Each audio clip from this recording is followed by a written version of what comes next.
வணக்கம் நண்பர்களே. இன்றைக்கி நம்ம என்ன பார்க்க போகிறோம்னு பார்த்தீங்கன்னா கிரெடிட் கார்டு.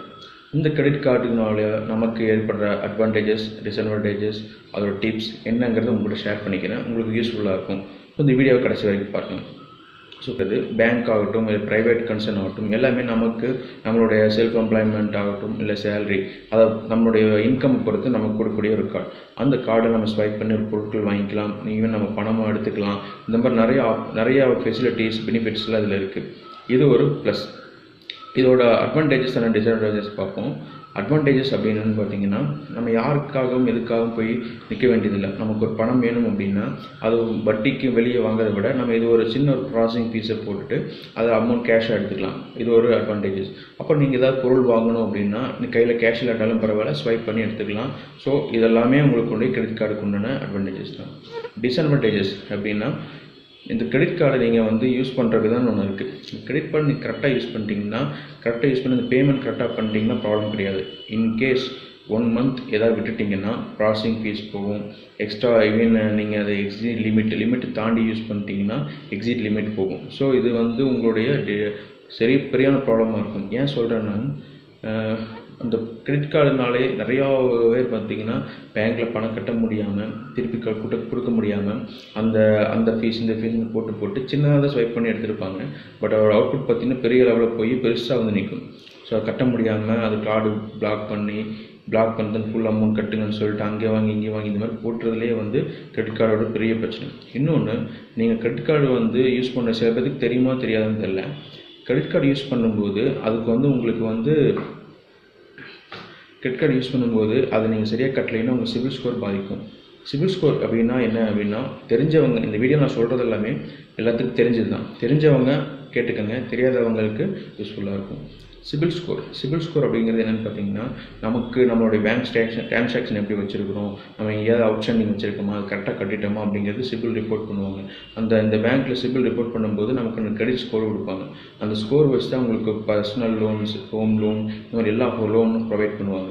ஸோ நீங்கள் இந்த கிரெடிட் கார்டுனால நீங்கள் கட்டாமல் விட்டிங்கன்னா நிறைய பேருக்கு சிபில் ஸ்கோர் பாதிப்பு கிரெடிட் கார்டுனால் வராதுன்னு நினைக்கிறாங்க.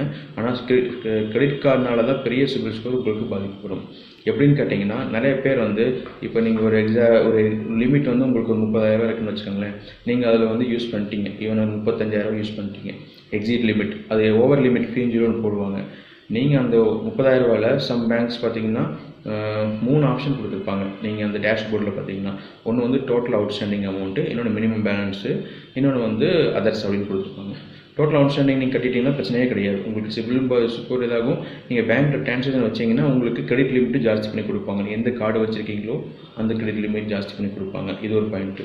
நிறைய பேர் மினிமம் பேலன்ஸ் கிளிக் பண்ணி சரி ஓகே 30,000 பண்ணியிருக்கோம், 1,500 1,400 போடுவாங்க. நம்ம அந்த 1,000 அது கட்டிடுவோம். அது கட்டுறது ரொம்ப தப்பு. ஏன்னா அதை கட்டுனீங்கன்னா கண்டிப்பாக சிபில் ஸ்கோர் பாதிக்கும். நீங்கள் அந்த மாதத்துலேருந்து நீங்கள் நினச்சிருப்பீங்க 30,000க்கு 1,500 தான் நம்ம கட்ட போகிறோம், ஸோ அதனால் நமக்கு பிரச்சனை இல்லை அப்படின்னு நினைப்பீங்க. அதுதான் இங்கே பெரிய பிரச்சனை.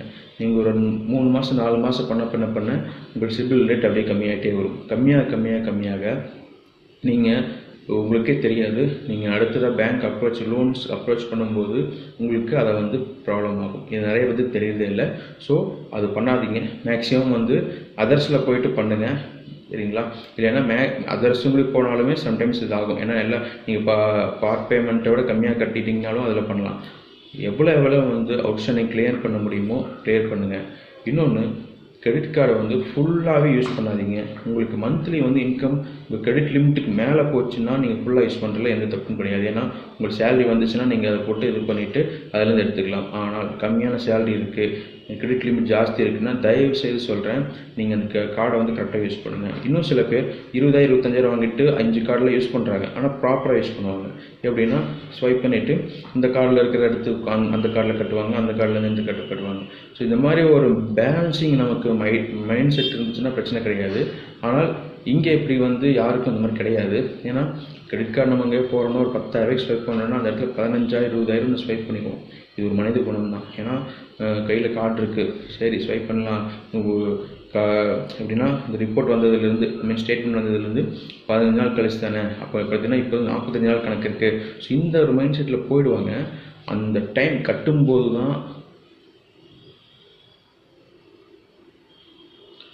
அந்த அந்த டைம் கட்டும்போது தான் நமக்கு அந்த இது தெரியும். இன்கேஸ் ஏன்னா இப்போ வந்து ஃபினான்ஷியல் வந்து உங்களுக்கு இந்த டைம் நல்லாயிருக்கும், 1 மந்த்துக்கு அப்புறம் உங்கள் ஃபினான்ஷியல் எப்படி இருக்குன்னு உங்களுக்கு தெரியாது. ஸோ அதை நீங்கள் பேலன்ஸ் பண்ணிக்கிங்க. அதனால் கையில் இருக்கிறத ஃபுல்லாக போட்டு கட்ட வேண்டியதில்லை, தேவைக்கு யூஸ் பண்ணுங்கள்.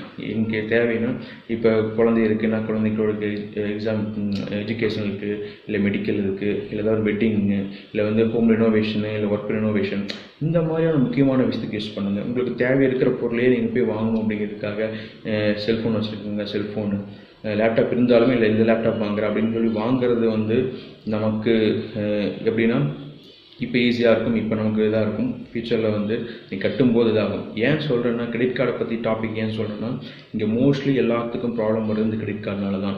ஒரு 5 கிரெடிட் கார்டு வச்சுருக்காங்கன்னா நீங்கள் யோசிச்சு பாருங்கள், சிம்பிள். ஒரு கிரெடிட் கார்டுக்கு 20,000 லிமிட் வைங்களேன், 5 கிரெடிட் கார்டு இருக்குங்களா, நீங்கள் ஏதோ ஒரு வகையில் 1,00,000 ரூபா ஸ்வைப் பண்ணிட்டீங்க. அது இப்போ இருந்து 45 days இல்லை 30 days நீங்கள் ரீபே பண்ணணும்.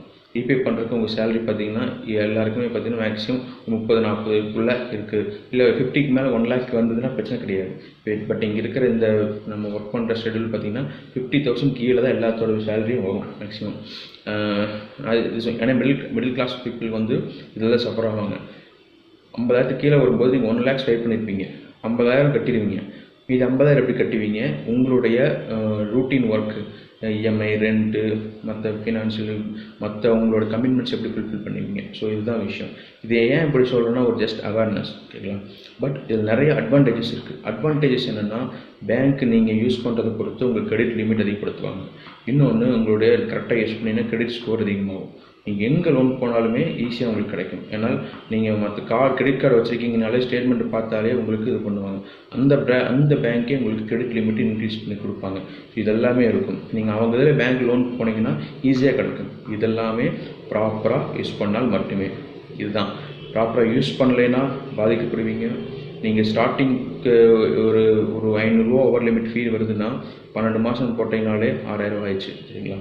இன்னொன்று, கிரெடிட் கார்டு வாங்குறதுக்கு முன்னாடி இப்போ ஆனுவல் ஃபீஸு இருக்குதுன்னு சொல்லி போடுவாங்க. சிலதெல்லாம் ஜாயினிங் ஃபீஸ் வந்து 0 nil, சிலதுக்கெலாம் 500 1000 இருக்கும். ஸோ அதை நீங்கள் ஃபஸ்ட்டு பார்த்துக்கணும். நிறைய பேர் பார்க்காம அந்த வருஷத்தில் வரும்போது அந்த வருஷத்தில் அவங்க எக்ஸ்ட்ரா ஓவர் லிமிட்டுக்கு போகும்போது இதுவும் ஆட் ஆகி வரும். என்னென்ன புரியாமல் பேங்க்குக்கு போய் சண்டை போட்டுட்ருப்பாங்க.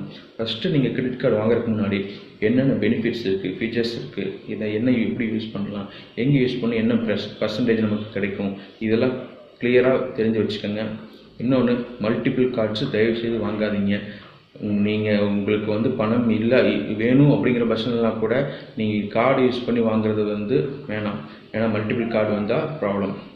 அதுக்கப்புறம் ஒரு முக்கியமான விஷயம், ஒரு கார்டு யூஸ் பண்ணிட்டுருக்கும்போது கார்டு டு கார்டு வந்து நமக்கு ப்ரொவைட் பண்ணுவாங்க. இப்போ எக்ஸாம்பிள் நீங்கள் ஒரு பர்டிகுலர் பேங்க்கில் நீங்கள் ஒரு கார்டு வச்சுருக்கீங்கன்னா இன்னொரு பேங்க்கு நீங்கள் போகும்போது உங்களுடைய சேலரி ஸ்லிப் இல்லாமல், உங்களுடைய அன்செக்யூர்டாக டாக்குமெண்ட் இல்லாமல் உங்களுக்கு இன்னொரு கார்டு தருவாங்க.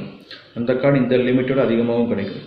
எப்படின்னா நீங்கள் ஆல்ரெடி யூஸ் பண்ணிட்டு இருக்கிற கார்டை வச்சு உங்களுக்கு தருவாங்க. பேர் கார்டு டு கார்டு கிடைக்கும். அப்படி கிடைக்கும்போது நீங்கள் ஸ்ட்ரெயிட்டாக பேங்க்கில் போயிட்டு அப்ளை பண்ணுங்கள். அதாவது சாஃப்ட் காப்பி ப்ரொவைட் பண்ணாமல் ஹார்ட் காப்பி ப்ரொவைட் பண்ணுங்கள், ஓகேங்களா. நிறைய பேர் வாட்ஸ்அப்பில் வந்து என்ன பண்ணுறாங்கன்னா, நீங்கள் ஒரு பேங்க்லேருந்து கால் பண்ணுறாங்க அப்படிங்கும்போது நீங்கள் என்ன சொல்லுவீங்க, ஆமாம் இந்த கார்டு நான் யூஸ் பண்ணிட்டுருக்கேன் அப்படிங்கும்போது, ஓகே சார் இந்த கார்டு யூஸ் பண்ணும்போது உங்களுக்கு இங்கே கார்டு தருவோம். இப்போ உங்களுக்கு அந்த பேங்க்கு பிடிச்சிருக்கும், அந்த பேங்க்கில் வந்து ஓகே இந்த பேங்க்கே தராங்கும்போது நம்ம வாங்கிக்கலாம் அப்படிங்கும்போது நீங்கள் ஒரு ஆசை வந்துடும். என்ன பண்ணுவீங்க, சரி ஓகே என்ன ப்ரொசீஜர்னு கேட்பீங்க. அவங்க என்ன சொல்லுவாங்கன்னா, உங்களுடைய ஆதார் கார்டு, பேன் கார்டு, அப்புறம் உங்களுடைய கிரெடிட் கார்டோட ஃப்ரண்ட் பேஜ் ஸ்டேட்மெண்ட்லாம் கொடுக்க சொல்லுவாங்க. நீங்கள் அப்படி கொடுக்குற மாதிரி இருந்தால் டைரெக்டாக பேங்க்கில் போயிட்டு அங்கே உட்காந்து விசிட் பண்ணிவிட்டு அப்ளை பண்ணுங்கள். வாட்ஸ்அப் மூலியமாகவோ இமெயில் மூலியமாகவோ அனுப்பிடாதீங்க. முக்கியமாக கிரெடிட் கார்டோட front page. Sometimes spam call பண்ணுவாங்க. ஃப்ரண்ட் பேஜும் பேக் பேஜும் கொடுப்பாங்க. பேக் பேஜில் சிவிவின்னு இருக்கும், அதுதான் ரொம்ப இம்பார்ட்டன்ட். நீங்கள் ஃப்ரண்ட் பேஜு கூட ஏதாவது பண்ணிடலாம், பட் சிவிவி பின்னாடி அனுப்பிச்சிங்கன்னா உங்களுக்கு இருக்கிற டோட்டலி வந்து ஹேக் பண்ணக்கூடிய வாய்ப்புகள் இருக்குது. ஸோ நீங்கள் எந்த ஒரு வகையிலையும் சாஃப்ட் காப்பி எதுவும் அனுப்பாமல், இந்த மாதிரியான மெட்டீரியல்லாம் சாஃப்ட் காப்பி அனுப்பாமல் ஹார்ட் காப்பி டைரெக்டாக போய் பேங்க்கில் போய்ட்டு அப்ரோச் பண்ணி பண்ணுங்கள். அப்படி பண்ணிங்கனாலுமே, ஏன்னா எப்படி பண்ணாலுமே ஃப்ராட்ஸ் அண்ட் ஸ்பேம்ஸ்லாம் இருக்க தான் செய்கிறாங்க. இருந்தாலும் இந்த மாதிரி திங்ஸ் வந்து நீங்கள் அவாய்ட் பண்ணுங்கள். வாட்ஸ்அப்லேயே ஆகட்டும், ஃபேஸ்புக்லேயே ஆகட்டும், சரி வாட்ஸ்அப்பில் ஆகட்டும், இமெயில் ஆகட்டும், இங்கெல்லாம் வந்து ஷேர் பண்ணாதீங்க. முக்கியமாக சிவிவி. அதே போல் ஏதாவது கால் பண்ணி ஏதோ ஒரு பர்டிகுலர் பேங்க்கில் கால் பண்ணி உங்களுக்கு ஓடிபி கேட்பாங்க. ஏன்னா இது ஏன் சொல்கிறேன்னா, இது எனக்கும் நடந்திருக்கு. நமக்கு ஒரு கார்டு வேணுங்கும்போது ஒரு ஆசையில் எல்லாத்தையும் மறந்துடுவோம். நம்மளோட செக்யூர் ஜோனு, சேஃப்டி எல்லாத்தையும் மறந்து நமக்கு கார்டு கிடைக்கணுங்கிற ஒரு ஆசையில் எல்லாமே பண்ணுவோம். அப்போ அந்த ஓடிபியும் அவங்க கேட்கும்போது கொடுக்காமல் இருக்க மாட்டோம். கொடுத்தீங்கன்னா முடிஞ்சுது. அதோட இந்த கார்டோட எல்லா இதுவும் எடுத்துடுவாங்க. அதுக்கப்புறம் இந்த நம்பர் கால் பண்ணும்போது உங்களுக்கு இது இருக்காது. ஸோ இது வந்து ரொம்பவே இம்பார்ட்டண்ட்.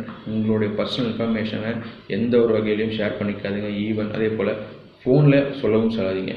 கஸ்டமருக்கு நீங்கள் ஒரு அஃபீஷியல் கஸ்டமர் கேர் கால் பண்ணி அவங்க கேட்டால் சொல்லுங்கள். அவங்களா ஒரு நம்பருக்கு அவங்களே கால் பண்ணிவிட்டு உங்களுக்கு இதை சொல்லுங்கள், உங்களுக்கு அப்டேட் பண்ணுறோம், உங்களுக்கு ஓவர் லிமிட் பண்ணித்தரோம், உங்களுக்கு பண்ணித்தரோம். எந்த ஒரு பேங்க்கும் உங்களுக்கு கூப்பிட்டு வேற ஒரு நம்பர்லேருந்து கூப்பிட்டு உங்களுக்குலாம் சொல்ல மாட்டாங்க. அவங்க அஃபிஷியல் நம்பர்லேருந்து மட்டும்தான் உங்களுக்கு கால் பண்ணுவாங்க. இல்லைனா நீங்கள் கஸ்டமர் கேருக்கு அஃபிஷியல் கஸ்டமர் கேர் கால் பண்ணி தான் டீட்டெயில்ஸில் கேட்கணும். இது ரொம்ப ரொம்ப இம்பார்ட்டன்ட். அதுதான் சொல்கிறேன். அதனால் இந்த மாதிரி திருட்டுத்தனம் வேலைகளுக்கு அவங்களுக்கு பண்ணுறதுக்கு நம்ம ஒத்துழைக்க வேண்டாம். இதில் கிரெடிட் கார்டு இதில் ஃபஸ்ட்டு ஆப்ஷனே அவங்க ஹேக்கர்ஸ் ஆகட்டும், ஸ்பேமர்ஸ் எல்லாருமே யூஸ் பண்ணுறது ஃபஸ்ட் ஆப்ஷன் கிரெடிட் கார்டு தான். ஏன்னா கிரெடிட் கார்டில் இப்போ நார்மலாக எல்லோரும் முதல்லலாம் பார்த்திங்கன்னா ஒரு கம்மியான லிமிட் கிடைக்கிறதே ரொம்ப கஷ்டம். பட் இப்போ எல்லா பேங்க்கும் பார்த்திங்கன்னா கிரெடிட் கார்டு லிமிட் வந்து லேக்ஸில் தான் கொடுக்குறாங்க. 1 lakh, 5 lakh, 3 lakh, 50,000 மேலே தான் கொடுக்குறாங்க. இப்போ இருக்கிற நம்ம நிலைமையில் அந்த பணங்கிறது ரொம்ப ரொம்ப இம்பார்ட்டன்ட். அதனால் நீங்கள் எதுலேயும் மாட்டிக்காதீங்க. ஸோ இந்த கிரெடிட் கார்டு யூஸ் பண்ணுறதுக்கு ஒரு சின்ன டிப்ஸ் சொல்கிறேன்னு இருக்குங்க. எப்படி இருந்தாலும் நம்ம எல்லாருமே கையில் கொண்டு போனோம்னா ஒரு காஃபி ஷாப், ரெஸ்டாரண்ட் எங்கே போனாலுமே அதை யூஸ் பண்ணிவிடுவோம். இதுதான் உண்மை. நம்ம அப்படி யூஸ் பண்ண என்ன எப்படி தடுக்கலாம் அப்படின்னு கேட்டிங்கன்னா, கையில் வந்து டெபிட் கார்டை மட்டுமே கொண்டு போங்க பர்ஸில். கிரெடிட் கார்டை வீட்டில் வச்சுருங்க. அது எப்படி வீட்டில் வச்சுக்கிறதுனா, அது முக்கியமான நம்ம வெட்டிங், மெடிக்கல், ஹோம், அந்த ரெனோவேஷனுக்கு இந்த மாதிரி விஷயத்துக்கு மட்டும் யூஸ் பண்ணிக்கோங்க. வேறு திங்ஸ் வாங்குறதுக்கு இம்பார்ட்டன்ட் திங்ஸ் நீங்கள் கையில் வச்சுட்டிங்கன்னா எப்படியா இருந்தாலுமே அது யூஸ் பண்ணி தான் வேணும். கொஞ்சம் கஷ்டமாக இருக்கும். வீட்டில் வச்சுட்டு போயிடுங்க, தப்பே கிடையாது. அதை கொஞ்ச நாள் போய் நீங்கள் மறக்கவும் செய்வீங்க. அதுக்கப்புறம் எதாவது முக்கியமானது வரும்போது ஆமாம் இது இருக்குல்ல, இந்த லிமிட் டேட்டில் இது யூஸ் பண்ணிக்கலாம் அப்படின்னு வரும். இது வந்து ஒரு ப்ராக்டிக்கல் ப்ராக்ரெசிவான விஷயம். இதை ட்ரை பண்ணுங்கள். ஸோ இந்த மாதிரி அந்த ஃப்ராட்லர்ஸ்க்கு, இந்த மாதிரி ஸ்பேமர்ஸ்க்கெலாம் வந்து நமக்கு எந்த இது கொடுக்காம ப்ராப்பராக கிரெடிட் கார்டு யூஸ் பண்ணுங்கள். எந்த வகை இன்ட்ரெஸ்ட்லையும் அதிக வட்டியிலையும் மாட்டிக்காமல் ப்ராப்பராக யூஸ் பண்ணி உங்களுடைய வாழ்க்கைக்கு ரொம்ப யூஸ்ஃபுல்லாக என்னென்ன விஷயங்கள் பண்ண முடியுமோ பண்ணிக்கோங்க. ஏன்னா இதுதான் வந்து இப்போ இருக்கிறதுல வந்து நம்மக்கிட்டேருந்து பிடுங்கக்கூடிய நம்மளை மன நிம்மதியை மறக்கடிக்கக்கூடிய ஒரு விஷயம் இது. இந்த பேங்க் லோன்ஸு, அப்புறம் லோன் இஎம்ஐ இருந்துகிட்டே தான் இருக்கும். பட் இந்த கிரெடிட் கார்டுங்கிறது ஏன் இந்த முக்கியமான டாபிக் எடுத்துனா, இப்போ எல்லாத்திட்டையுமே கிரெடிட் கார்டு இருக்குது. ஸோ கரெக்டாக யூஸ் பண்ணுங்கள். உங்களுக்கு பிடிச்சிருக்குன்னு நினைக்கிறேன். பிடிச்சிருந்துச்சுன்னா சப்ஸ்கிரைப் பண்ணுங்கள். கூடவே அந்த பெல் ஐக்கானை கிளிக் பண்ணுங்கள். சப்போர்ட் பண்ணுங்கள். ஃபர்தர் அப்டேட்ஸ் வீடியோஸ் உங்களுக்கு போட்டுகிட்டே இருக்கு.